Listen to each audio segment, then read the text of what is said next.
it's changing every time we come here. I think it was the most grip it ever will have when they first repaved it, and every time we've came back, it's lost grip. So it's to me, it's not the same place. It's early in its life, but it's changing quickly. And I was going to ask you one more thing is, now you partner with Busch, and I see all kinds of advertisements. Everywhere I go, I see you with the Busch thing. What's it like being partnered with a sponsor that's been in racing for decades? Yeah, that's everything with Busch Light and the AV brand to get integrated in and be their guy, right? For Busch Light, it's absolutely incredible to see it everywhere. All right, awesome. Thanks. Take me back to Phoenix and tell me how that momentum has carried you through the winter and into 2024.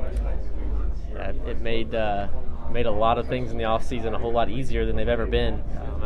I've spent so many off seasons just trying to set my ride up for the next year, set my team up, my sponsorship. So it's a total 180 from that. It's almost indescribable. So what kind of flipped the switch for you at Phoenix? I don't think it was a switch. It felt like it was a progression of the speed we had, and we were getting better towards the end of the year, and we had a few chances to win earlier than that, and we finally put it all together there. Does this race take any sort of different dynamic or different preparation or analysis because it's a playoff race in the fall? I'm focused on right here and right now. It'll be different when we come back. The temperature will be different. The track surface will have aged. It's aging every time we come back.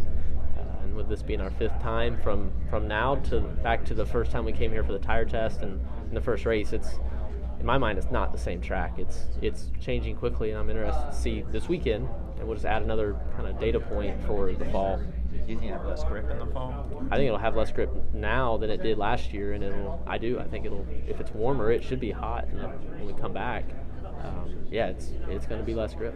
Ross, the Daytona 500 attracts such a large audience of people who don't necessarily watch racing from week to week. What was it like to have almost all of America kind of Monday morning quarterbacking your move coming to the white flag, and why it was going to work, how it should have worked, and why it didn't work?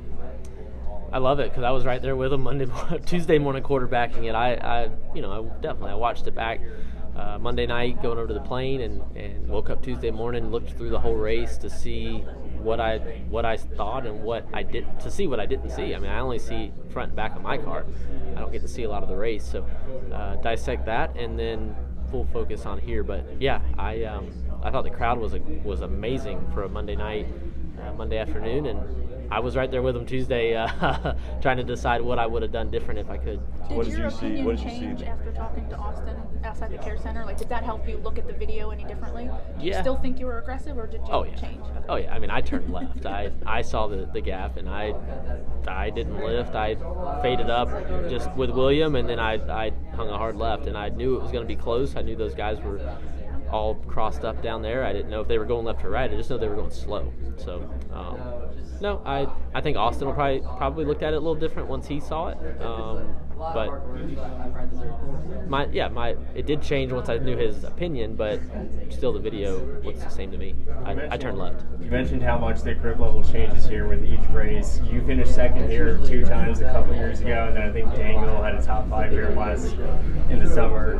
Just what is it about this track that suits the track out so well? In 2022, we had a lot of grip. In 23, we did not. So I think we got behind on just grip, and like I said, it's changing, and we saw that. We brought a very similar package 2 years in a row, and it didn't work. So we went to work and dialed some grip into the Moose Chevy because I need to be able to keep the loud pedal down, and I was off the gas a lot last year. As the surface ages here, and it's aging pretty quickly, where do you see this track? How do you see this track, playing out in 3-4 years from now? One of one. I mean, it's already one of one with it being a super speedway drafting 1.5 miles. The corners are so much tighter than Daytona, Talladega, but we're drafting. And then as it changes, it's going to be one of one with a steep banking and still a double white line rule and stuff. You will still draft a bit, but I think in 4 years from now, no telling how strung out we get, how much off throttle we have. It's pretty exciting. I feel like I never got to race on Daytona before it got repaved. I raced there in 2012 for the first time on the repave. So when I look back, in the mid 2000s, they were off the throttle when they were tucked up with each other. So then at the end, they all push and they're spinning out off the floor without even touching each other. You'll probably see that. And we're already spinning out here without touching each other, and it's pretty dang new.